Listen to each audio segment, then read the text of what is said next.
Okey, Assalamualaikum. Hari raya masih raya lagi ya. Raya ke berapa? Hari ke-5. Okey, kebetulan hari ni ada yang request dia orang servis motor. Dia tahu macam mana nak ni nak reset balik mileage. Okey, kita tunjuk jap.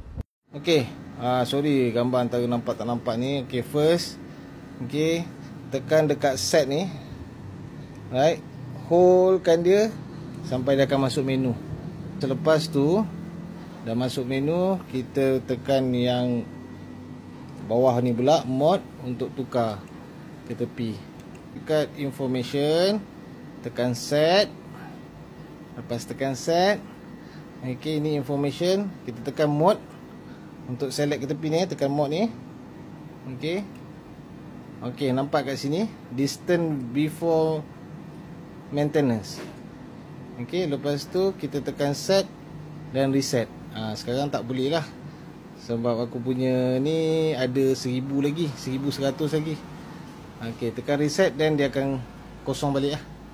Lepas tu dia takkan keluar lah yang lampu apa, lampu servis tu kan, lampu spana tu kan. Itu saja, semoga membantu. Okey, jangan lupa like dan share. Dapat sesuatu, tolong share. Assalamualaikum.